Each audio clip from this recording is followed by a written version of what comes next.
Luego de anunciar el incremento al 50% de la sobretasa, el ministro de la Producción, Luis Alberto Jaramillo, confirma en entrevista con Ecuavisa que el diálogo con Colombia se rompió. Vea sus declaraciones completas en pocos minutos en Televistazo. Importadores y exportadores, consultados por Televistazo, sostienen que unos 30.000 empleos están en riesgo por la guerra de aranceles. La segunda ley urgente del oficialismo, esta vez sobre temas mineros, pasó con exactamente 77 votos. El oficialismo tuvo que eliminar un artículo para convencer a 3 legisladores amazónicos. Un asambleísta alterno de ADN de Azuay se abstuvo y fue expulsado. El fuerte invierno causó el desbordamiento del río Amarillo, que inundó 4 kilómetros de la vía Juján-Babahoyo. Mientras, en Milagro, hay un repunte de enfermedades respiratorias y de la piel, y 4.000 familias en La Maná, Cotopaxi, se quedaron sin agua por daños en el sistema de captación.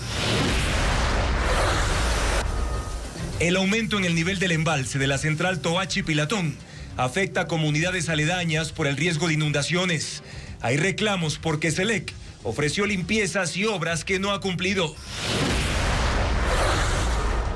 El 90% de los contratos del Ministerio de Salud no tiene financiamiento. Está en riesgo la compra de medicamentos, insumos y atención básica. Hillary Clinton asegura que no conoció al depredador sexual Jeffrey Epstein. Ella y su esposo, el expresidente Bill Clinton, comparecen ante el comité del Congreso que investiga los nexos del fallecido criminal. El astro portugués Cristiano Ronaldo compró un equipo profesional español y aumentó su patrimonio. 45 tortugas marinas laúd, las más grandes del mundo, nacieron en la playa de Crucita en Manabí. Decenas de personas observaron maravilladas la eclosión. Las especies que están en peligro de extinción nacieron y luego fueron llevadas al mar. Ecuador subió el arancel por la tasa de seguridad a Colombia. El sector productivo expresa su preocupación, al igual que los representantes industriales de Colombia.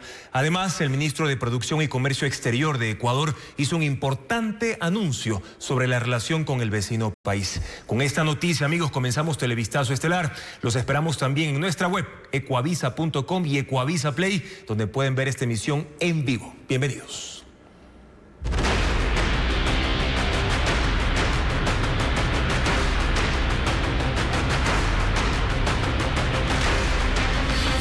Aranceles.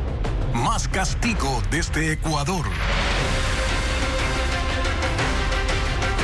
La disputa comercial entre Ecuador y Colombia escala a un nuevo nivel. El gobierno ecuatoriano anunció que elevará el 30% al 50% los aranceles a importaciones colombianas desde el próximo 1 de marzo, intensificando así un enfrentamiento que ya incluye medidas recíprocas, restricciones fronterizas y demandas ante la comunidad andina. Adriana Bermeo describe la situación. La tensión comercial entre Ecuador y Colombia se intensifica. La mañana de este jueves, el Ministerio de la Producción anunció que los aranceles a las importaciones de Colombia aumentarán del 30 al 50% desde el 1 de marzo.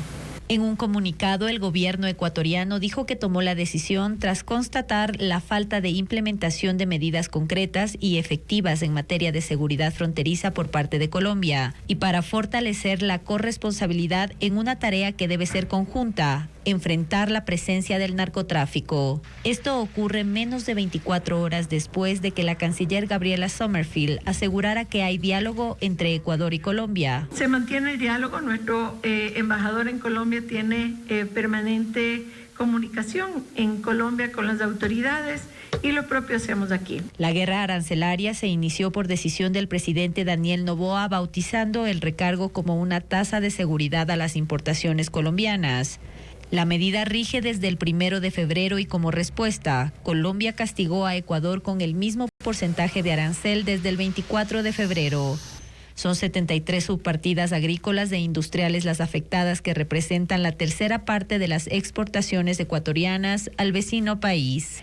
Además, desde esta semana, Bogotá prohibió el ingreso de 30 productos alimenticios por la frontera terrestre, entre estos arroz, banano, aguacates, papas y mariscos.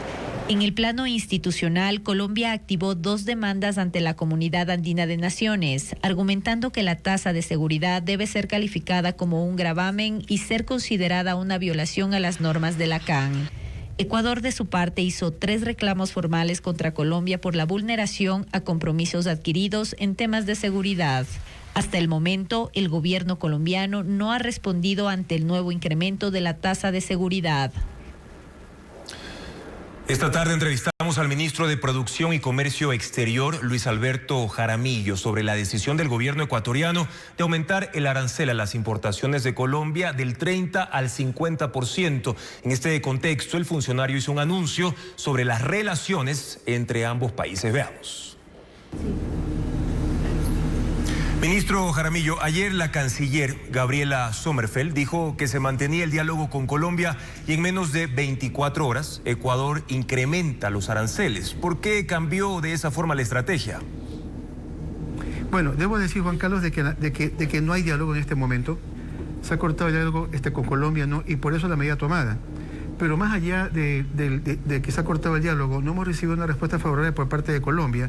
Y también con las medidas tomadas hay que tomar en cuenta de que hay un grupo de productos ecuatorianos que tienen prohibido el ingreso a Colombia por vía terrestre. Y esto nos ha afectado de manera muy importante, ¿no? Aquí debió haber habido una comunicación, ¿no? Por lo menos para tener un plazo para poder accionar y que los productos no sean detenidos en la frontera.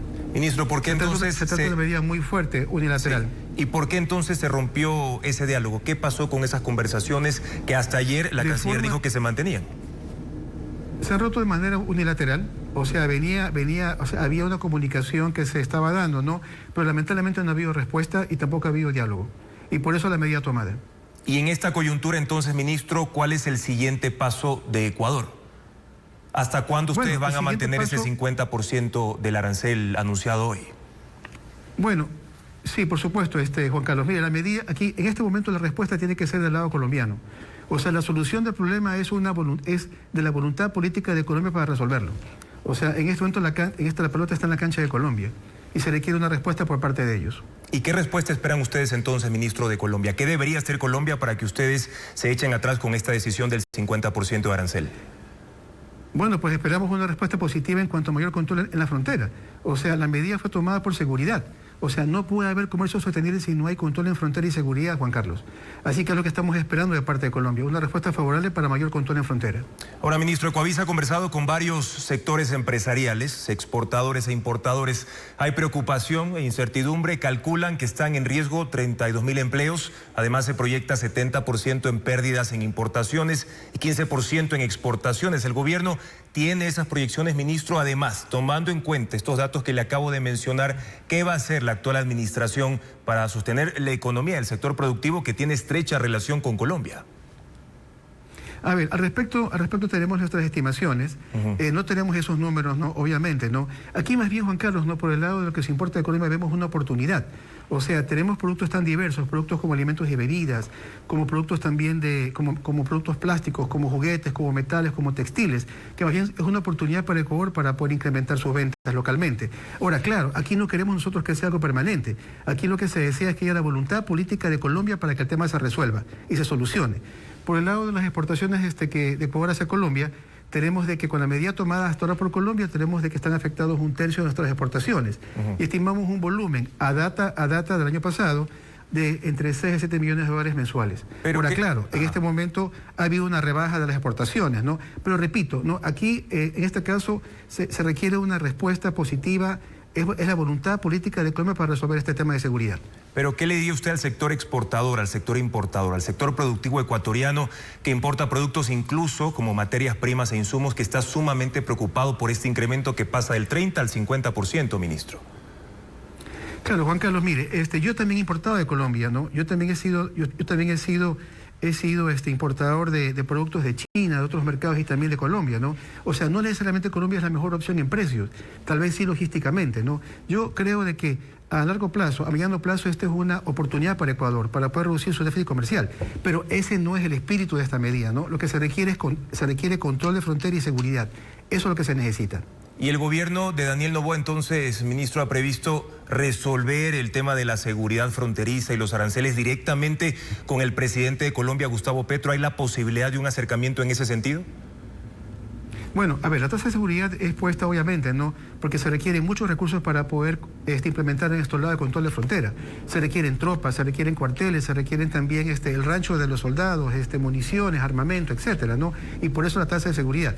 Ahora, obviamente, con una respuesta favorable de parte de Colombia, el tema se resuelve. O sea, repito, ¿no? Esta es voluntad política de parte del gobierno de Colombia. Ahí está la solución.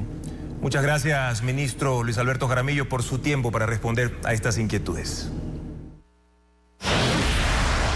El sector privado y las autoridades colombianas dicen que el gobierno ecuatoriano no es específico en cuanto a sus requerimientos sobre seguridad fronteriza y que sus acciones beneficiarán a la ilegalidad en el comercio binacional. A esta hora saludamos a Henry González, nuestra cadena aliada Caracol. Henry, buenas noches. Cuéntanos si ya hay una posición de Colombia a este incremento del arancel y cuál crees que será la reacción sobre lo que acaba de decir el ministro de Producción de un rompimiento del diálogo por parte de Ecuador. Juan Carlos, muy buenas noches. Pues mire, la única declaración de parte del gobierno que ha habido aquí en Colombia sobre este tema es el de la ministra de Comercio, Industria y Turismo, la doctora Diana Marcela Morales, quien ha señalado a un periódico, el diario La Opinión de aquí en Colombia, que se muestra extrañada por las declaraciones, no solamente, sino también por la medida anunciada esta mañana por el gobierno ecuatoriano de elevar la tasa de seguridad impuesta a Colombia del 30 al 50%. La posición de ella es que Colombia ha mantenido siempre los canales del diálogo abiertos para poder establecer conversaciones y buscar soluciones por la vía del diálogo con el vecino país. Ha señalado también que de todas maneras Colombia pues está estudiando nuevas medidas también para adoptar frente a esta medida anunciada esta mañana por el gobierno en su país, y ha señalado que pues no se ha contemplado todavía imponer también un arancel del 50%, pero eventualmente sí poner arancel a nuevos productos, a más productos de los que provienen de Ecuador hacia Colombia. Quien fue un poco más específico en este tema fue el presidente de la Asociación Nacional de Exportadores, ANALDEX, el doctor Javier Díaz, aquí en Colombia, quien nos dijo aquí en Noticias Caracol que él dialogó recientemente con el ministro de la Defensa en Colombia y este ha señalado que sí se han venido tomando acciones en la frontera con Colombia para garantizar la seguridad, que de hecho hay desplegados 19.000 efectivos en toda la zona de frontera y que se han hecho operativos efectivamente en esa zona. De manera que se muestran aquí extrañados por toda esta situación que ha venido escalando cada vez más desde Colombia y también, pues recordemos, y ustedes lo mencionaban, hay en este momento demandas ante la comunidad andina para efectos de que sea obligado Ecuador a levantar estas medidas que han impuesto a los productos que se venden desde Colombia a su país y también pues buscando como alguna especie de mediación de la comunidad andina para efectos de poder solucionar esto lo más pronto posible, porque tanto el gobierno como los exportadores aquí en Colombia lo que dicen es que aquí no hay ganadores ni perdedores, sino que son los consumidores los que van a terminar pagando los platos rotos. Henry, y con estos antecedentes que nos están comentando, es decir que por parte del gobierno de Colombia la cadena de diálogo no se ha roto, según lo que ha dicho hace pocas horas el ministro de la Producción de Ecuador, en cambio que sí, por parte de nuestro país de manera unilateral se ha roto el diálogo con el vecino país. Así es, aquí la tesis es que los diálogos están abiertos, los canales están abiertos, que en cualquier momento están dispuestos a este diálogo, pero lo que han señalado, especialmente los empresarios, es que Ecuador es quien no ha especificado exactamente qué tipo de operativos entonces son los que quieren de parte de Colombia, porque ciertamente sí se han tomado acciones, pero al parecer estas no satisfacen todavía al gobierno del presidente Noboa. Muchísimas gracias a Henry González por su informe desde Bogotá de nuestra cadena aliada Noticias Caracol para informarnos sobre cuáles son las primeras reacciones que ya se generan en el vecino país tras la decisión de Ecuador de aumentar del 30 al 50% la tasa de seguridad a Colombia.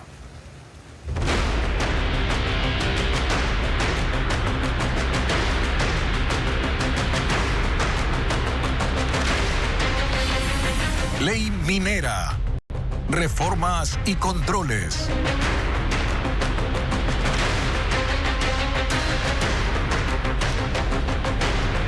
En la Asamblea Nacional el oficialismo aprobó las reformas a la Ley de Minería y Energía con la ayuda de un grupo de legisladores expulsados de Pachacutic, quienes condicionaron su voto durante el debate que duró 3 horas. ADN tuvo que expulsar de su bancada a un asambleísta alterno, quien se abstuvo. Diego Cuenca asistió a la sesión del Pleno y nos tiene los detalles. La bancada de ADN logró aprobar la tarde de ese jueves las reformas a la Ley de Minería y Energía con el mínimo necesario, pero lograrlo no fue fácil. Primero perdieron un voto de su propio bloque, el del alterno, Paco Cepeda, quien se abstuvo. En un comunicado el oficialismo confirmó que Cepeda fue expulsado de inmediato, que no podrá volverse a principalizar y le exigieron su renuncia. Sin el voto de Cepeda, ADN necesitaba 3 votos para alcanzar los 77. Lo consiguieron sumando a un grupo de asambleístas amazónicos expulsados del movimiento Pachacutic. Se trata de Edmundo Cerda, Fernando Nantipia y José Nango, quienes condicionaron su voto. Si se elimina el artículo 29, corrigiendo esa afectación al 30% del superávit amazónico, nuestro voto será positivo. Si este artículo se mantiene, lamentablemente en esta ocasión, no podremos apoyar la iniciativa del Ejecutivo. El artículo 29 proponía eliminar los recursos que alimentan el fondo común de los pueblos amazónicos y que provienen de las empresas públicas que generan energía en esas localidades. ADN cedió a esa condición y el legislador Anthony Becerra mocionó que ese artículo se vote aparte. 148 asambleístas votaron no, por lo tanto, ese apartado no se incluirá en las reformas. En aprovechar el uso responsable de los recursos en inversión social, en desarrollo territorial, y por otro lado, al mismo tiempo, ir cerrando esos espacios a la ilegalidad. 70 asambleístas votaron en contra de la ley, entre ellos los de la bancada correísta, Revolución Ciudadana y los de Pachacutic, quienes enfocaron sus cuestionamientos en la sustitución de la licencia ambiental como requisito para las actividades mineras. Flexibilizar el control ambiental, eliminar los requisitos para la obtención de licencias ambientales. Y se ha reducido el control a una simple aprobación administrativa. El Partido Social Cristiano se abstuvo en el debate que duró 3 horas y se desarrolló en la Universidad de Ecotec en San Borondón. Y los legisladores de la bancada correísta sostuvieron que la normativa atenta contra los recursos naturales. Y esta reforma a las leyes de minería y de electricidad que aprobó la Asamblea Nacional propone simplificar los requisitos para la etapa de exploración de proyectos mineros. En el campo eléctrico, la propuesta reintroduce la posibilidad de concesión al sector privado que fue eliminada, de hecho, por la Corte Constitucional. Patricio Díaz detalla el contenido de la norma. La ley para fortalecer el sector minero y energético, aprobada por la Asamblea, confirma cambios, por ejemplo, en la etapa de exploración minera. Hasta ahora se exige la licencia ambiental. La reforma propone una autorización administrativa ambiental. Según el análisis de la comisión encargada, no implica una reducción de los estándares de protección. Permite más bien que la autoridad enfoque sus esfuerzos en otras etapas de mayor complejidad y evita demoras injustificadas y duplicidad de trámites. La oposición también marcó su preocupación en que se creen áreas mineras de protección de seguridad estratégica. Espacios territoriales que por su ubicación, importancia económica, carácter estratégico, infraestructura asociada o riesgos para el interés nacional requieren protección de las Fuerzas Armadas. De acuerdo al documento, se busca enfrentar la minería ilegal, el sabotaje y las ocupaciones ilícitas. En el sector energético, el proyecto reintroduce la posibilidad de concesión al sector privado que fue eliminada por la Corte Constitucional. Señala que para satisfacer el interés público, colectivo o general, bajo principios de transparencia, competencia, control estatal, continuidad y calidad, podrá delegar de forma excepcional la participación en las actividades del servicio público de energía eléctrica. Y la condición es que haya un déficit energético, riesgo de racionamiento, imposibilidad de las empresas públicas, emergencia del sector eléctrico o condiciones más favorables por parte de estas empresas privadas. En la disposición final se incluye uno de los pedidos de los legisladores de ADN, que la ley se debe aplicar observando los resultados de consultas populares y referéndums que hayan establecido prohibiciones o restricciones a la actividad minera.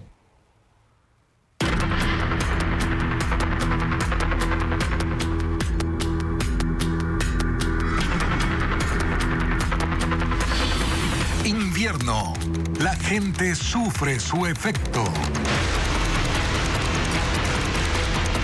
El desbordamiento de ríos continúa generando estragos en cantones de Guayas. Según el reporte del Instituto Nacional de Meteorología, el INAME, las lluvias van a persistir hasta el lunes de la próxima semana con mayor intensidad para la región litoral. Esta situación ya ha golpeado a Juján, donde 4 tramos de la vía que conduce a Babahoyo permanecen todavía inundados. Ítalo Ruiz nos presenta un informe detallado de la situación actual. El desbordamiento del río Los Amarillos en Juján inundó nuevamente la vía que comunica a ese cantón de Guayas con la ciudad de Babahoyo en Los Ríos. Según los habitantes, la crecida ocurrió el pasado viernes y desde entonces un tramo de 4 kilómetros está bajo el agua. Debido al riesgo de avería, algunos conductores que a diario circulan por esa ruta contratan plataformas para pasar la zona anegada, como Marcos Vera, que pagó $15 por el flete. De aquí a Babahoyo, vamos a Guayaquil.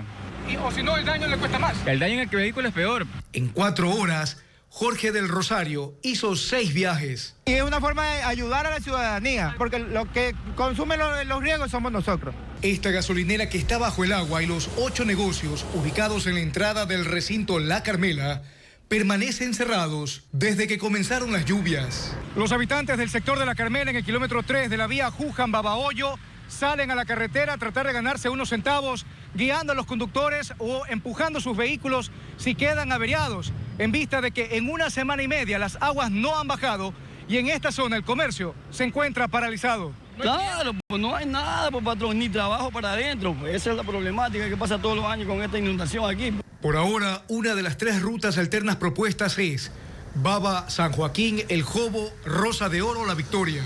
Las inundaciones también se extendieron al único cementerio del cantón.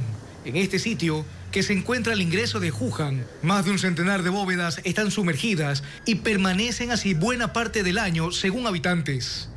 Y a casi 1 hora de camino, en Milagro, la falta de lluvias fuertes en las últimas 48 horas ha dado un respiro a los habitantes de las zonas anegadas. Sin embargo, las cooperativas Unidas 2, Sur, Samanes y Margaritas 1 y 2 aún siguen inundadas. Las bombas están apagadas, y eso es de todos los años. Mire, si usted ve por allá es pura bananera. Todos esos manes abren las compuertas y se inunda, por eso es que todo este sector por acá es inundado, mire. En ese sector del suroeste de Milagro, los habitantes también advirtieron de la presencia de afecciones a la piel provocadas por la emergencia. Y así es, porque el agua emposada en Milagro ha provocado problemas de salud en la población. Niños y adultos ya registran afecciones en la piel, una situación que se replica en Guayaquil y Durán. Estefanía Arias recorrió los cantones donde las autoridades confirman el incremento de casos. A Verónica Yumi Luisa la encontramos con su bebé de 6 meses en la carpa de salud, instalada en uno de los 2 albergues del Cantón Milagro. Buscaba atención porque las piernas, brazos y manos de su hijo están llenas de picaduras y ronchas. Por el motivo del agua y cuando yo vivo llega bastante agua. ¿Hasta dónde le llega el agua ya? A mí me llega hasta la barriga aquí. Ya son 3 días que Milagro tiene agua emposada en sus calles, aunque han disminuido. A sus habitantes no les ha quedado más que caminar o nadar en ellas.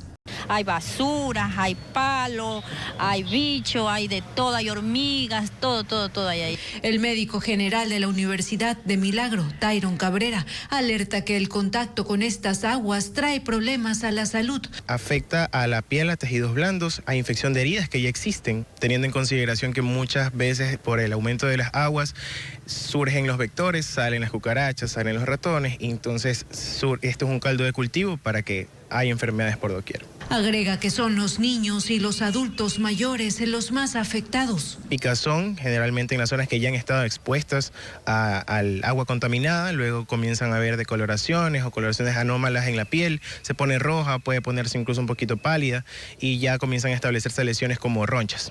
Las autoridades de salud ya reportan un incremento del 30% en enfermedades invernales y no descartan que esta cifra aumente porque tanto niños como adultos deben vivir en medio de estas inundaciones.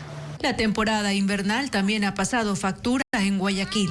Las autoridades de salud del municipio confirmaron en un comunicado el incremento de afecciones en la piel. De enero a febrero de 2025 se registraron 2.375 casos. En lo que va de 2026 ya suman 2.843 atenciones en el Hospital Bicentenario de la ciudad. Situación que se replica en Durán. Aquí su población vive con el agua empozada. Y ahora les contamos que la hidroeléctrica Toachi Pilatón enfrenta problemas por acumulación de sedimentos que elevan el nivel del embalse y afectan las turbinas generadoras de electricidad. Comunidades en riesgo exigen a SELEC cumplir con los mantenimientos de limpieza según la información técnica porque hay vidas en peligro. La hidroeléctrica Toachi Pilatón, que opera hace 10 meses, enfrenta serios problemas. En este corto periodo, la acumulación de sedimentos ha elevado el nivel del río antes de llegar a la represa. Y precisamente la limpieza de sedimentos en el río Toachi se realizaba aparentemente de forma controlada, hasta que apresuradas decisiones de la gerencia de Hidrotoapi, según informes técnicos, alteraron el proceso de forma inédita. Abrieron la compuerta de descarga de la central Sarapullo y cerraron la toma de carga de la presa Toachi. Esto provocó 5 kilómetros aguas arriba, un aumento del caudal que volvió al río violento y superó todos los niveles de riesgo. Pero el impacto afectó no solo a la central, sino a comunidades como Praderas del Toachi, habitada por unas 50 familias. Al cerrar compuertas, el río amenaza casas, fincas, animales y el puente de la zona, que es esencial para sacar panela, naranjilla, leche y ganado que impulsan su economía. También impide su movilidad cuando se encuentra así. Porque los de SELEC ya taparon para que le funcione la represa. Desde esa fecha, hace un año que comenzó a dar esta molestia. SELEC ofreció 2 limpiezas anuales de embalse. La primera el miércoles pasado, que generó altos costos para el país. Ahorita, claro, están abriendo las compuertas, hubo la inundación, pero nadie ve por el riesgo que existe en vidas humanitarias. El caudal bajó, pero no la preocupación de las comunidades. Técnicos cuestionan la falta de estudios sobre sedimentos, que es lo que más hay, y permanecen aún pendientes de limpiar, según lo que se ve en estas imágenes. Y ellos ofrecieron, cuando comenzaron a trabajar, ofrecieron que van a hacer muros de contención. Y hasta la vez no se ve eso. Los comuneros exigen a SELEC cumplir con las ofertas de expropiaciones de terrenos en riesgo, realizar mantenimientos oportunos y construir otro puente para evitar mayores consecuencias en esta zona de lluvias intensas y constantes. El juez del caso Goleada, Jairo García, denunció supuestas amenazas del alcalde de Guayaquil, Aquiles Álvarez. El abogado del funcionario las desmiente y recuerda que el juez fue investigado por presuntos intentos de liberar a los hijos del líder de los comandos de la frontera. El presidente Daniel Noboa y la judicatura emitieron notas de respaldo al juez. Fabiola Santana con las reacciones. Jairo García, juez anticorrupción que dictó prisión preventiva contra el alcalde de Guayaquil, Aquiles Álvarez, en el caso Goleada, denuncia que el funcionario lo amenazó en una audiencia. Este es el extracto de la grabación que compartió el Consejo de la Judicatura con algunos medios. Estoy en indefensión porque no conozco a nadie. Y bueno, le agradezco mucho. Y al juez Jairo García, que le deseo suerte en la audiencia de formulación de cargos por alias gerente la próxima semana, para ver si lo vincula o no.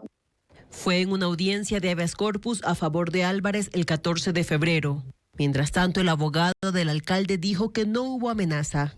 Alias gerente fue vinculado el 5 de enero, es decir, un mes, una semana antes. Ojo, fue vinculado por otro juez, que no por el juez Jairo García. El Consejo de la Judicatura pidió al Ministerio del Interior que incremente la seguridad del juez García y que haga teletrabajo. El Ministerio del Interior informó que se ha ordenado la activación inmediata de los protocolos de protección pertinentes para garantizar su seguridad. Y el presidente Daniel Noboa en sus redes sociales escribió: me solidarizo con el juez García por las amenazas recibidas y he dispuesto al Ministerio del Interior que realice el análisis de riesgo personal y brinde toda la seguridad necesaria para que pueda actuar en derecho, con independencia y sin presiones. Y presidente era que se solidarice con el juez Carlos Serrano, que a él sí le amenazaron y le amenazó un narcotraficante serbio con cortarle la cabeza.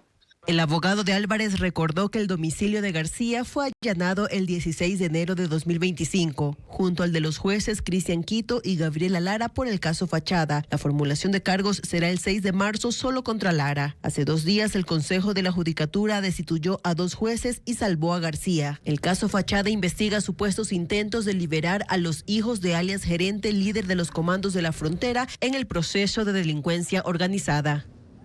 Vamos a revisar algunos servicios para ustedes, amigos, así que mucha atención. El Consulado de España en Quito anunció que los ecuatorianos ahora podrán reservar cita para visado Schengen hasta 6 meses antes del viaje. Además, el Registro Civil extendió el plazo para obtener cédula y pasaporte sin previo turno. También les contamos que el gobierno anunció una medida para las empresas privadas, como lo explica a continuación Estefanía Arias.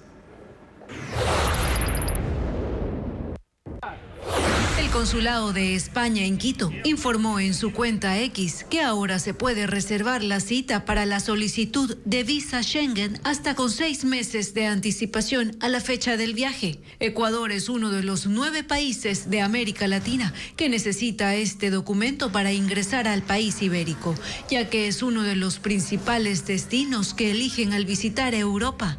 La cita se agenda a través del portal oficial de BLS International. La embajada anunció en su página web que todos los miércoles, a partir de las 19 horas, se liberan nuevos turnos.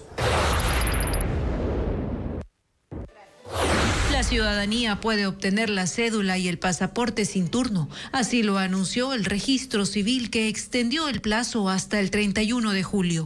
En un comunicado señaló que la medida surge por los resultados obtenidos en los últimos meses, donde evidenciaron una atención más ágil y menos tiempo de espera para los usuarios. El horario de atención se mantiene de lunes a viernes de 8 de la mañana a 5 de la tarde. El presidente Daniel Noboa anunció que empresas privadas podrán acceder a la deducción del 30% de impuesto a la renta con la entrega de casas a las familias más vulnerables. El objetivo es impulsar incentivos tributarios orientados a reducir el déficit habitacional. La medida se suma al aviso que también hizo el gobierno respecto a que las empresas públicas podrán destinar sus recursos de responsabilidad social para impulsar el programa Casa 100. Seguimos informando, amigos. Les recordamos que estamos en vivo también por nuestra web ecuavisa.com y Ecuavisa Play. En pantalla tienen el código QR, abran la cámara de su teléfono celular y recuerden que nos pueden ver desde cualquier dispositivo móvil en cualquier lugar del país. Mientras se organiza la reestructuración territorial del Ministerio de Salud, un informe alerta que el 90% de los contratos previstos para 2025 y 2026 carece de financiamiento asegurado, algo que pone en riesgo la compra de medicamentos y la contratación de los servicios. Además, revela que uno de los rubros más altos corresponde a servicios externalizados de salud. Carla Delgado con más información. El Ministerio de Salud Pública iniciará su transición de las actuales direcciones zonales a direcciones provinciales en medio de un complejo escenario financiero. Un informe técnico de la Coordinación General de Planificación y Gestión Estratégica advierte que el 90% de los contratos previstos para 2025 y 2026 no tienen financiamiento asegurado, lo que pone en riesgo la compra de medicamentos y la contratación de servicios. El documento revela además que los compromisos totales de la cartera de Estado superan los 2.000 millones de dólares. Los 3 rubros más fuertes son gasto en personal, más de 1.706 millones de dólares. Pasivos de años anteriores, 125 millones de dólares. Servicios externalizados, cerca de 90 millones. Cifra que incluso supera el presupuesto destinado a medicinas, dispositivos e instrumental médico, que bordea los 25 millones de dólares.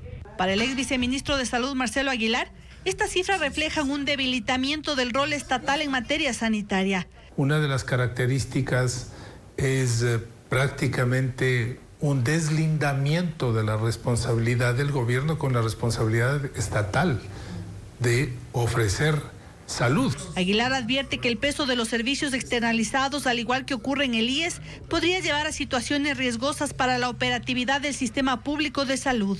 Lo que estamos viendo es una priorización de la externalización que deriva pacientes y enormes recursos que no se conocen auditorías, que no se conoce cómo están funcionando. Son temas que según el exfuncionario deben resolverse para garantizar una transición ordenada. La reestructura del Ministerio de Salud responde a los decretos de Ejecutivo 70 y 108 del 2025, que establecen un esquema de desconcentración exclusivamente provincial. Y los profesionales del Hospital Carlos Andrade Marín alzan su voz y critican el manejo actual del sistema de salud. Rechazan la reducción en los tiempos de atención a pacientes y exigen medicamentos en los hospitales. Diego Puente amplía la información.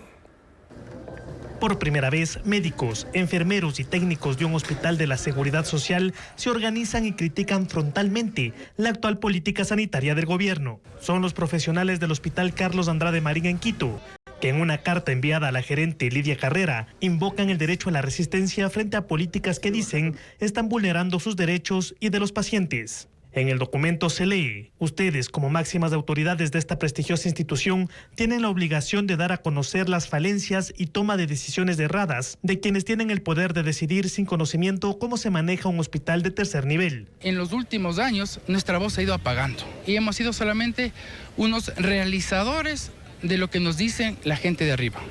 No te digo que ellos no conozcan, porque deben tener sus estudios, sus magíster de lo que es dirección y administración de salud, pero una cosa es lo que se ve en los papeles, en las aulas, y otra cosa es lo que nosotros vivimos aquí. Ellos, que viven en primera línea los impactos de la crisis sanitaria, dicen abiertamente que la reducción de la consulta médica de 20 a 10 minutos perjudica a los pacientes. En la carta dicen que la atención sanitaria no puede reducirse a un esquema cronometrado que desconozca la complejidad de cada caso clínico. Aunque el gobierno afirmó que esta reducción de tiempo iba a ser en casos puntuales y que no iba a afectar la atención médica, el presidente de la organización dice que él mismo ha atendido a pacientes por primera vez en 10 minutos que del sistema. Humanamente uno no puede estar sonriéndole al paciente número 30 en la consulta. Es agotador mentalmente, psicológicamente. Estamos tratando con gente enferma y gente que te quiere contar sus dolencias y tú tienes que estar ahí para eso y no coger, recetar y nivelar los ojos. Y en 10 minutos, 20 minutos nos toca hacer eso. Los profesionales sanitarios del Carlos Andrade Marín cuestionan además la falta de medicamentos en este y otros hospitales, porque los obliga a improvisar tratamientos, posponer intervenciones o derivar pacientes, generando retrasos que pueden traducirse en complicaciones prevenibles e incluso en la pérdida de vidas humanas. Otra de las observaciones es al sistema digital del actual agendamiento, que ha golpeado directamente a este hospital, ocasionando que miles de usuarios acudan diariamente a buscar citas, generando largas filas y horas de espera.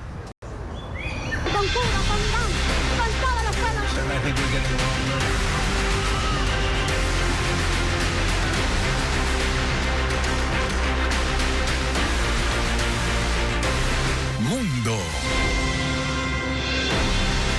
La expareja presidencial de Estados Unidos, Bill y Hillary Clinton, comparecen desde esta mañana ante el Comité del Congreso que investiga presuntos nexos con el depredador sexual Jeffrey Epstein. Hillary Clinton declaró que no conoció a Epstein. Congresistas del Partido Demócrata, al que pertenecen los Clinton, temen que los republicanos quieran hacer de estas audiencias un show. Bill Clinton declarará mañana. El reporte lo tiene Pedro Jiménez. Bill Clinton y su esposa Hillary se someten desde hoy al escrutinio del Comité de Supervisión y Responsabilidad de la Cámara de Representantes, que investiga posibles nexos con Jeffrey Epstein. Faltaron a repetidos llamados y estuvieron a punto de ser declarados en desacato. El presidente del comité, James Comer, dice que creyeron que los demócratas votarían por no convocarlos y no fue así. Lo que aprendieron es que esta es una investigación bipartidista y que será un proceso serio, dijo Comer. Parte del comité se trasladó a Chappaqua, en Nueva York, lugar de residencia de los Clinton para el interrogatorio que se da en el edificio del Centro de Arte de la ciudad. El resto de integrantes participa vía videoconferencia desde Washington. Nadie acusa en este momento a los Clinton de alguna irregularidad, dijo Comer. Tendrán el debido proceso, pero nosotros tenemos muchas preguntas. Queremos comprender muchas cosas sobre Epstein. ¿Cómo acumuló tanta riqueza? ¿Cómo pudo rodearse de algunos de los hombres más poderosos del mundo?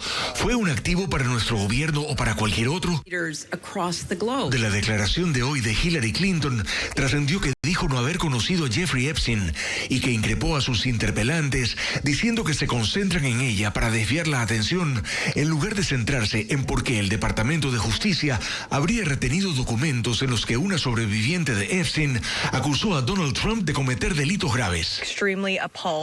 La congresista Yasmine Ansari, demócrata por Arizona, dijo que el proceso es poco serio y su coideario Robert García de California pide que la audiencia de mañana, la de Bill Clinton, sea pública y con acceso a la prensa. El comité del Congreso busca además saber si los Clinton tienen algo que decir sobre la principal co-conspiradora en el caso, Ghislaine Maxwell, expareja y socia de Epstein, que dicen fue una de las recaudadoras de fondos para la iniciativa global Clinton para obras de filantropía de alto nivel. Por lo demás, han dicho que si la comparecencia de hoy de Hillary Clinton fue larga y compleja, la de Bill Clinton mañana lo será todavía más. Pero además, la publicación de los archivos del pederasta Jeffrey Epstein desata renuncias, pedidos de disculpas y procesos legales. El escándalo del fallecido delincuente sexual sigue afectando a personalidades en todo el mundo.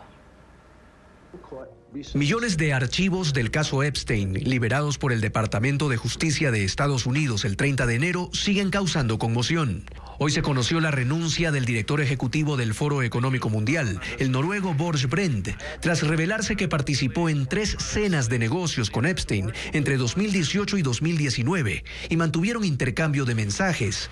El foro lo investiga sin que se haya detectado algún delito. También el economista y exsecretario del Tesoro, Larry Summers, dejará su cátedra en Harvard al final del año académico porque su nombre se menciona en los archivos y ha reconocido que por mucho tiempo mantuvo conversaciones personales con Epstein. Así como el Premio Nobel de Medicina 2004, Richard Axel, dejó la codirección del Instituto de Comportamiento Cerebral de la Universidad de Columbia. Ha dicho que su amistad con Epstein fue un error.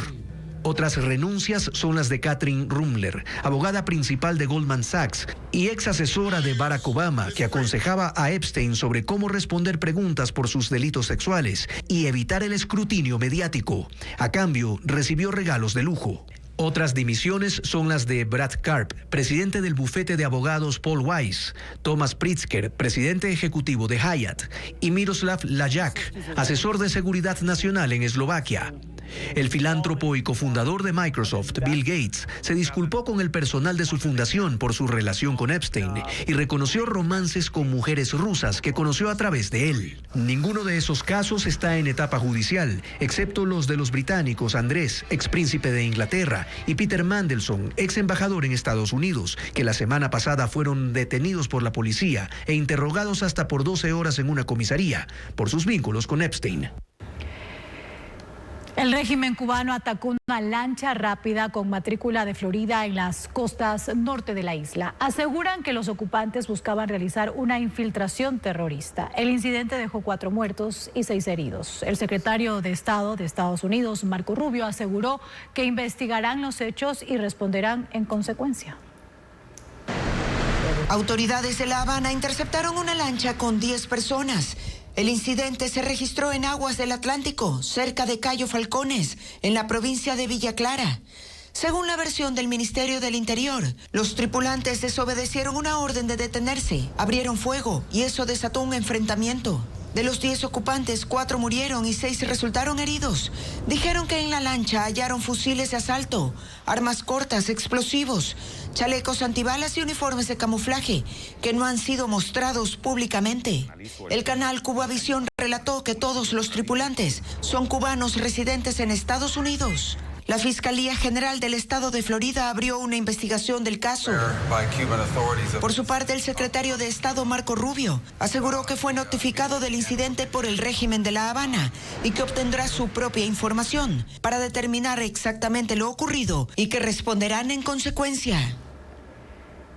La producción de armas nucleares aumentará en Corea del Norte. Así lo prometió Kim Jong-un este jueves ante un desfile militar en Pyongyang. El líder norcoreano asegura estar listo para restablecer las relaciones diplomáticas con Estados Unidos con la condición de que respete su soberanía y su posición como potencia nuclear. Merlis González con los detalles. Con el desfile de 14.000 soldados, Corea del Norte puso fin al Congreso del Partido del Trabajo, un evento que cada 5 años ratifica a su líder Kim Jong-un como jefe de Estado y marca la ruta para el siguiente periodo en ámbitos como política exterior y planificación bélica. El objetivo de los próximos años será aumentar su arsenal militar. Kim declaró la firme voluntad del partido de fortalecer la energía nuclear nacional y aumentar tanto el número de armas como los medios para desplegarlas, en un momento donde el tema genera tensión global. También impulsará sus programas de misiles balísticos intercontinentales, capacidades de lanzamiento desde submarinos y desarrollos que involucren drones e inteligencia artificial. No habló de un blanco en específico, pero Kim Jong-un declaró una vez más a Corea del Sur como su enemigo más hostil. Sin embargo, con Estados Unidos el tono es diferente.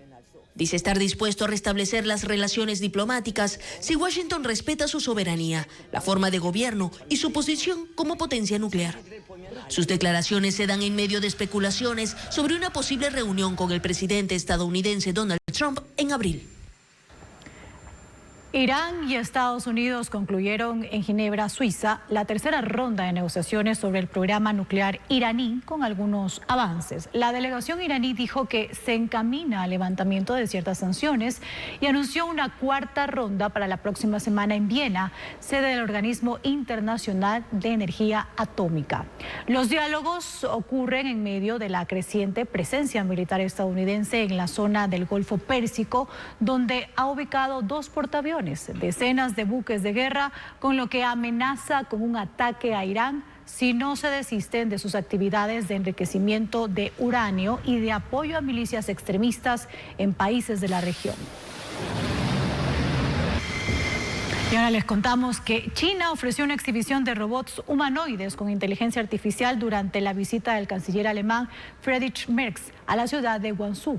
Las máquinas pusieron en escena una coreografía, movimientos de kung fu y saltos acrobáticos. La tecnología fue la protagonista de esta exposición de la empresa Unitree Robotics, una compañía puntera del sector especializada en robots cuadrúpedos y humanoides. China y Alemania buscan mejorar sus relaciones, reequilibrar su comercio y profundizar la cooperación en sectores tecnológicos.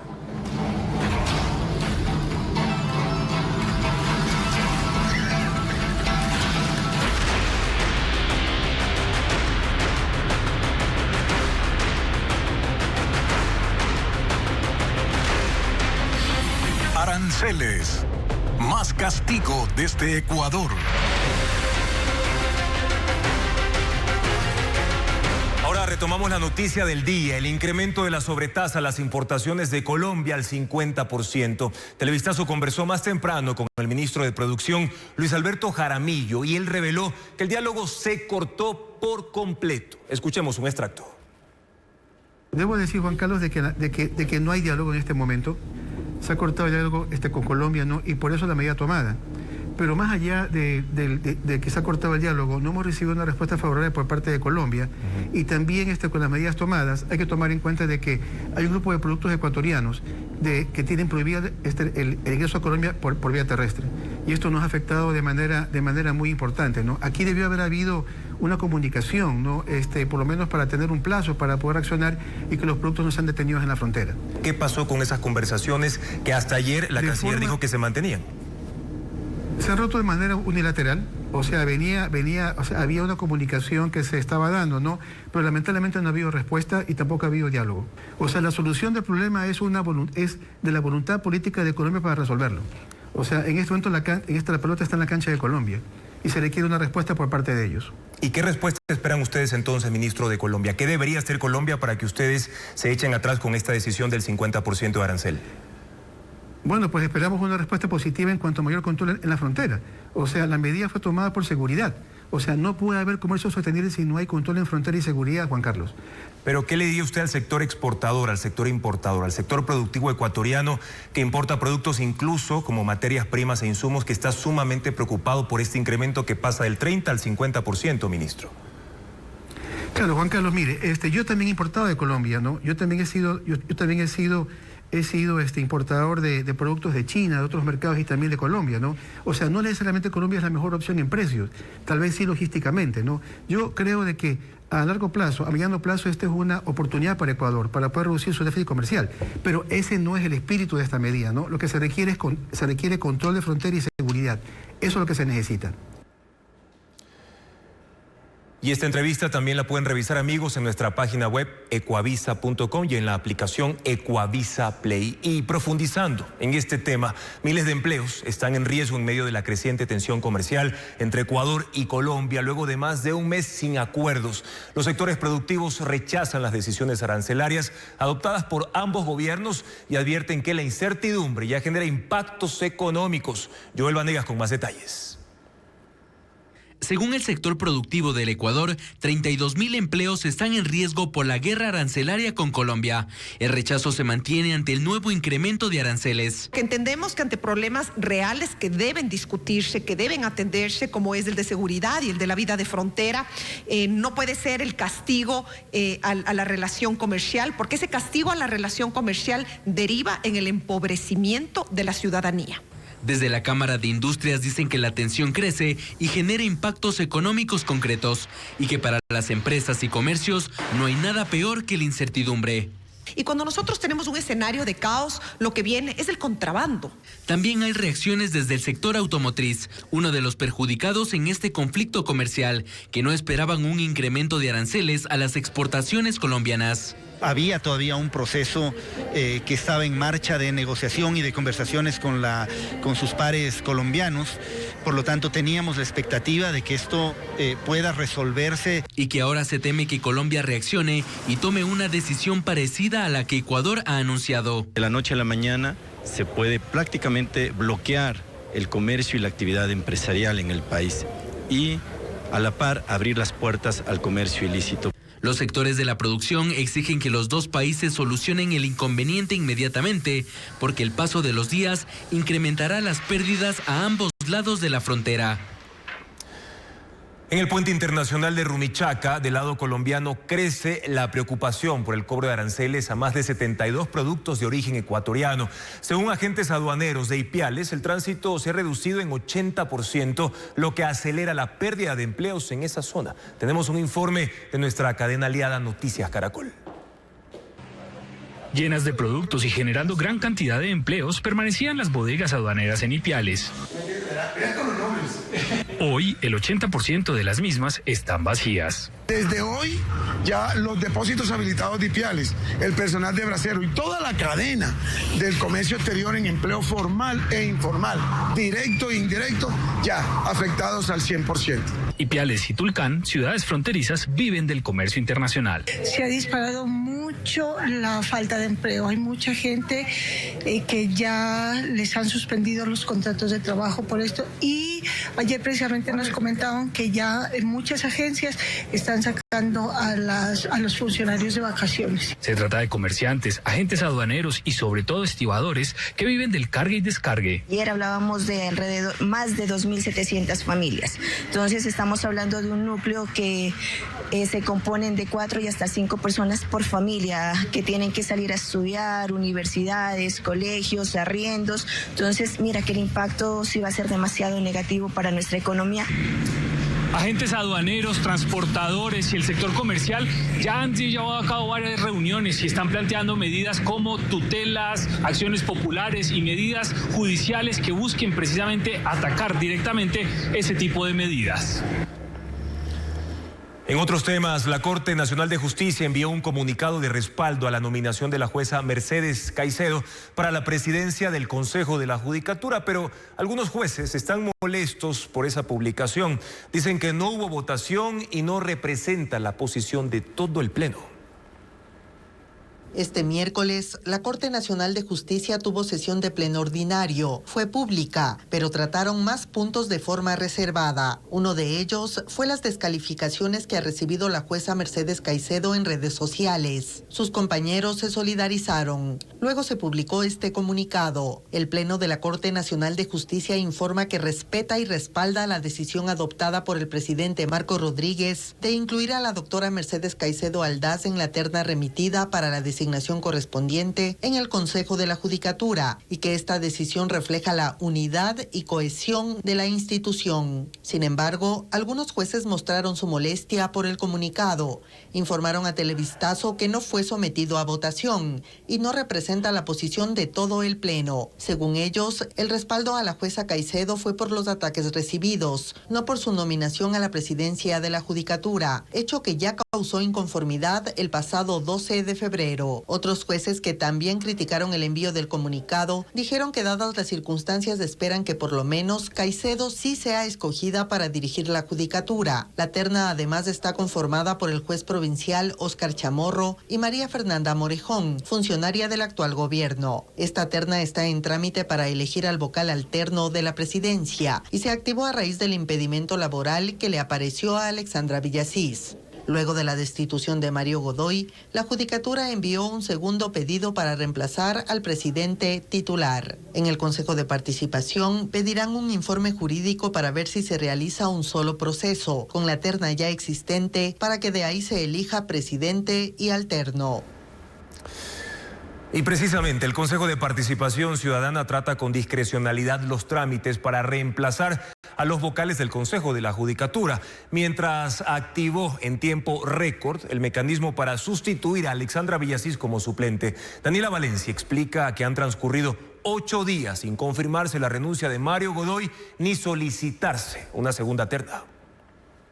La velocidad institucional del Consejo de Participación Ciudadana y Control Social parece activarse o congelarse según la coyuntura. Para frenar la suplencia de Alexandra Villasís frente al Consejo de la Judicatura, a quien repentinamente le apareció un impedimento en el Ministerio de Trabajo, se convocó a sesión extraordinaria con inusual rapidez, incluso horas antes de que el Consejo de la Judicatura sesionara para pedirle oficialmente que se activara el mecanismo de reemplazo. Y no se le dio ni siquiera el derecho a la defensa a la señora Villasís. Todas estas irregularidades sí generan bastantes alertas. Pero cuando se trata de reemplazar a Mario Godoy, el reloj se detiene. Han pasado 8 días desde eso, 8 días también desde que el Consejo de la Judicatura les pidió que se active el trámite para designar al vocal de reemplazo. Hasta el momento no se ha convocado a sesión para conocer esa renuncia. El tema ya no es prioritario. Parecería que sí, no sabemos a quién responde o a qué intereses responden también o estas acciones.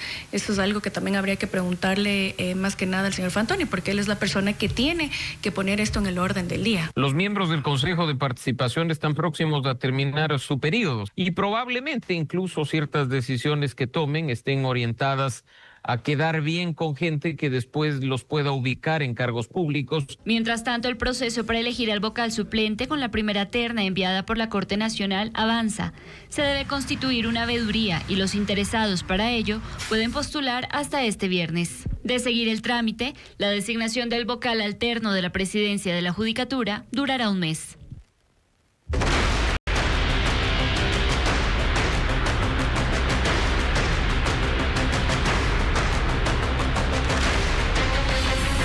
Ley minera, reformas y controles. Las concesiones legales de minería están suspendidas en Napo. Sin embargo, se siguen registrando frentes activos de minería ilegal. De hecho, comunidades de Tena y Arosemena Tola alertan sobre maquinaria en operación y ríos con agua turbia. Según la Agencia de Regulación y Control Minero, el uso de dragas para la extracción clandestina se ha incrementado en al menos 50% en ese territorio.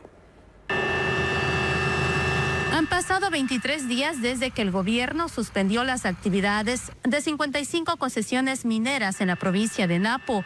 Sin embargo, la minería ilegal no se detiene.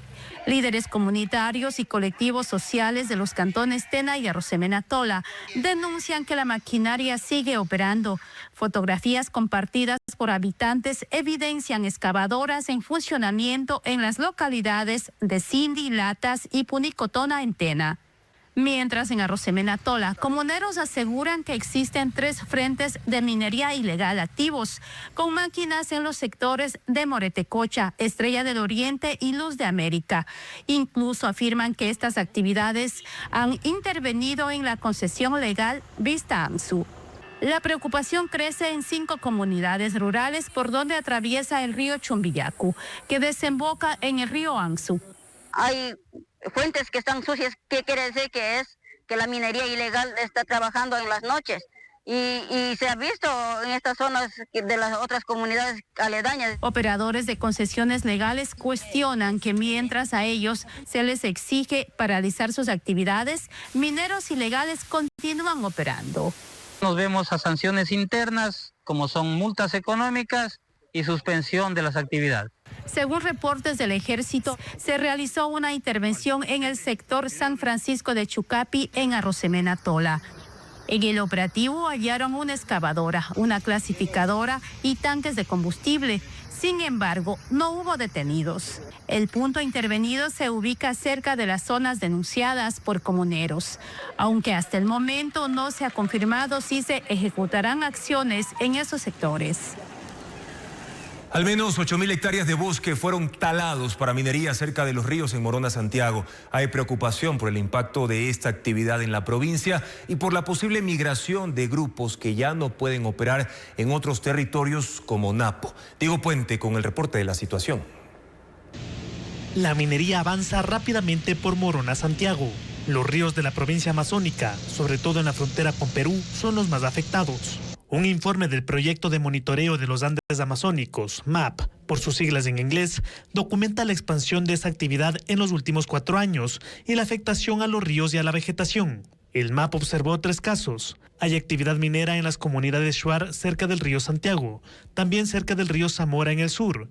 En el norte de la provincia hay actividad minera permanente en el río Cangaime, en Taisha. El primer caso, que es en el río Santiago, pues ahí se evidencian concesiones mineras, ¿sí? Y en el tercer caso, que fue en Taisha, ahí fue cuando se evidencia que no se está haciendo una actividad irregular fuera de concesiones mineras. Con imágenes satelitales actualizadas cada trimestre, los investigadores documentaron la pérdida de cobertura vegetal y el asentamiento de campamentos mineros. Las imágenes de la izquierda corresponden al 2020.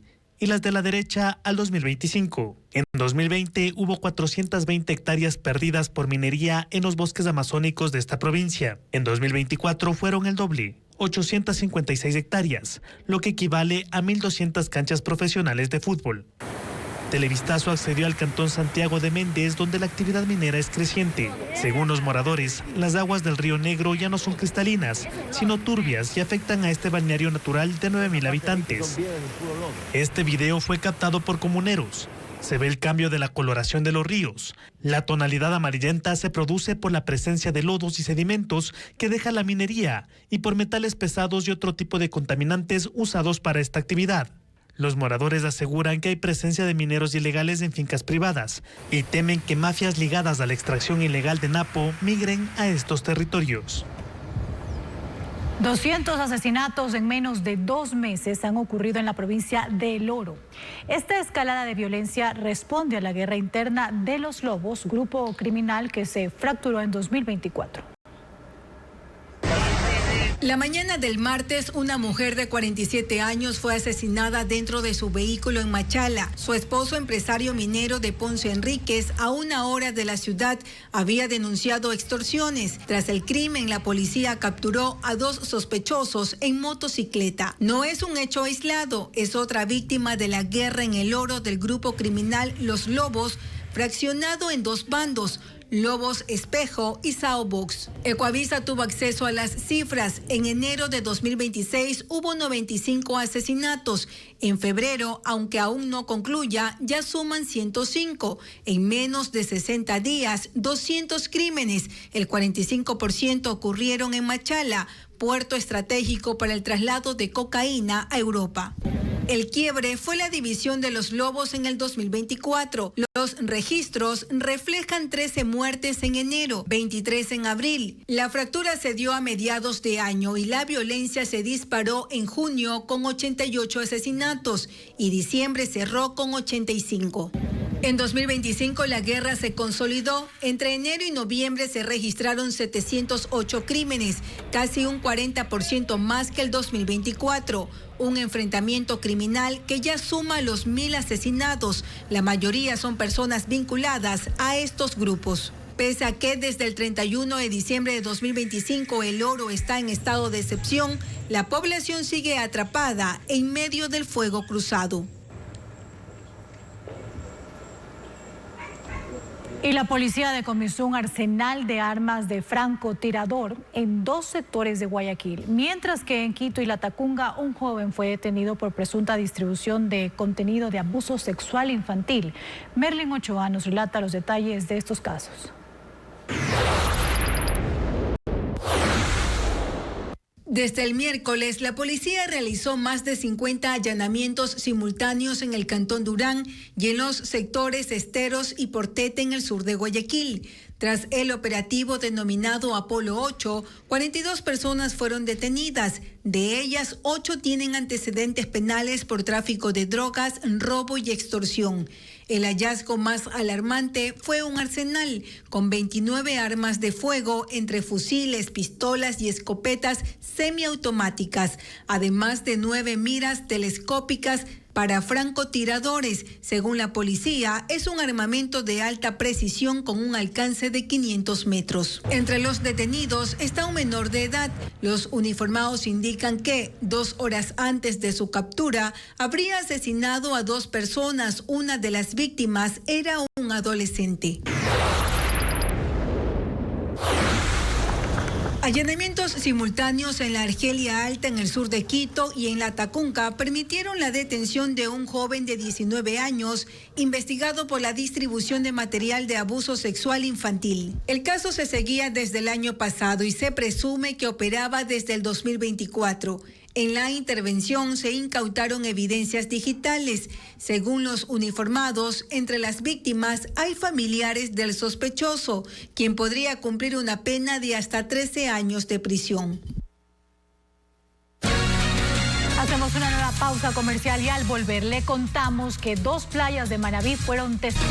Seguimos con más, amigos. Gracias por su sintonía. Un derrumbe contaminó la principal fuente de agua potable en La Maná, en Cotopaxi. Es que las lluvias arrastraron lodo y sedimentos hasta el sistema de captación. Lo dejaron fuera de funcionamiento y cortaron el servicio de al menos 4.000 familias. El cantón permanece en alerta naranja. Sandy Espinosa amplía la información.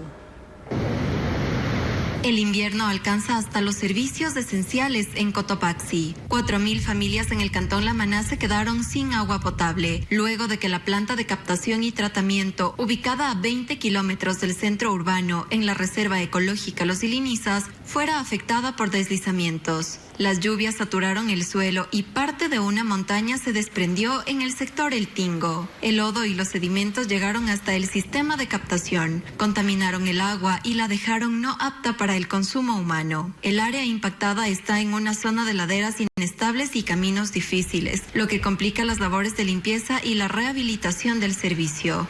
Kilómetros arriba de nuestra captación de agua, La Morenita, que es la principal que provee del 70% del líquido vital a la ciudad, tuvimos un derrumbe, inmediatamente trasladamos a nuestro personal. Mientras avanzan los trabajos, en viviendas y locales comerciales la rutina se sostiene con tanques y cisternas. En varios casos, las reservas no alcanzan. Tenemos que abastecernos de botellones de agua. Sí nos suma un poco en nuestros emprendimientos. Tenemos que invertir un poco más para atender a nuestra clientela. Según el municipio, restablecer el servicio totalmente tomará alrededor de 2 días. A esta emergencia se suma el colapso del sistema de alcantarillado pluvial y sanitario. Por esta situación, la Secretaría de Gestión de Riesgos declaró al cantón en alerta naranja. Y ahora cambiamos de tema para contarles que la Orquesta Sinfónica de Cuenca y la Sinfónica Nacional preparan recitales en varias ciudades del país para el fin de semana. Las agrupaciones buscan cautivar al público con un repertorio que abarca desde Mozart hasta baladas en formato sinfónico. La agenda cultural ahora con Diana León.